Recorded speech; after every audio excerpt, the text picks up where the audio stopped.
Hi దోస్తులు ఎట్లుర్రు మస్తున్నట్లే. ఈరోజు మీ ముంగటికి గోద్రేజ్ మన స్టెబిలైజర్ తీసుకొచ్చిన సింగిల్ డోర్ డబుల్ డోర్ అంటే ఇంట్లో ఫ్రిడ్జ్లు ఉంటాయి కదా.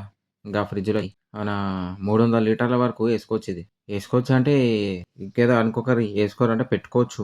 అలా డబల్ డబల్ మీనింగ్ అది కామెంట్ చేయకరి. ఇది ఏంటంటే మనకి గోద్రేజ్ కంపెనీ నుంచి ఇవాళ రేపు మన వర్షాలు పడుతున్నాయి కదా. వర్షాలు పడటంలో మనకి ఏంటంటే ఇది వోల్టేజ్ ఎక్కువ తక్కువ అవుతుంటది కదా. దానికి ఏంటంటే ఫ్రిడ్జ్ పీసీబీలు కాలిపోవడం, కంప్రెసర్లు కాలిపోవడం అవన్నీ ఉంటాయి గదా! అవన్నీ గాకుండా మనకి గోద్రేజ్ అయితే కొత్తగా ఈ స్టెబిలైజర్ అయితే తీసుకొచ్చింది. ఇదేందంటే మనకి ప్రొటెక్షన్ ఉంటది. నేను ఓపెన్ చేస్తున్నా గదా! ఇదొచ్చేసి ఫ్యూజు. అంటే ఎప్పుడైనా ఓవర్ కరెంట్ వచ్చినప్పుడు ఆ ఫ్యూజ్ ఎగిరిపోతది. అంటే పవర్ మొత్తం ఆగిపోతది ఆ ఫ్రిడ్జ్‌కి. అట్లా ఆ ఫ్రిడ్జ్‌కి అవుట్‌పుట్ ఇయ్యకుండా బాగుంటది. సబ్‌స్క్రైబ్ అయితే చేసుకోర్రి మరి. అన్నట్టు మర్చిపోయినా.